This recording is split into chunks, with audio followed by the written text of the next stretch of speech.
एक अमीर इंसान था। उसने समुद्र में अकेले घूमने के लिए एक नाव बनवाई। छुट्टी के दिन वो नाव लेकर समुद्र की सैर करने निकला। आधे समुद्र तक पहुंचा ही था कि अचानक एक जोरदार तूफान आया।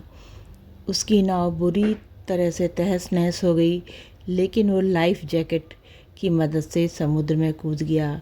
जब तूफान शांत हुआ तब वो तैरता तैरता एक टापू पर पहुंचा, लेकिन वहाँ भी कोई नहीं था। टापू के चारों ओर समुद्र के अलावा कुछ भी नज़र नहीं आ रहा था।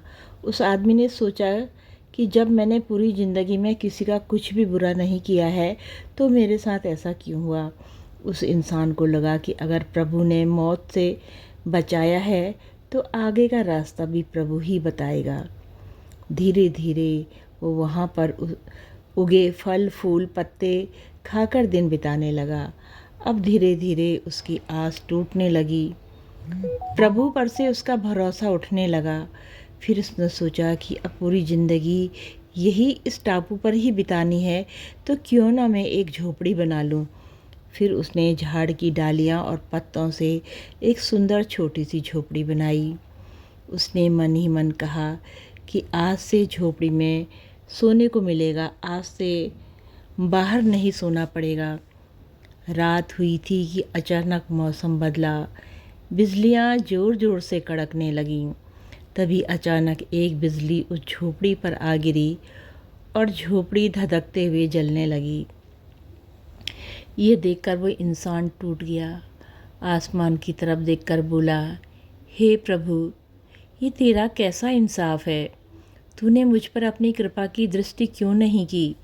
फिर वो इंसान हताश होकर सर पर हाथ रखकर रो रहा था कि अचानक एक नाव टापू के पास आई। नाव से उतरकर दो आदमी बाहर आए और बोले कि हम तुम्हें बचाने आए हैं। दूर से इस वीरान टापू में जलता हुआ झोपड़ा देखा तो लगा कि कोई उस टापू में मुसीबत में है। अगर तुम अपनी झोपड़ी नहीं जलाते तो हमें पता ही नहीं चलता कि टापू पर कोई है। उस आदमी की आंखों से आंसू गिरने लगे। उसने प्रभु से क्षमा मांगी और बोला, हे प्रभु, मुझे क्या पता कि तूने मुझे बचाने के लिए मेरी झोपड़ी जलाई थी। यकीनन तू अपने भक्तों का हमेशा ध्यान रखता है। तूने मेरे सब्र का इम्तहान लिया, लेकिन मैं उसमें फ़ेल हो गया।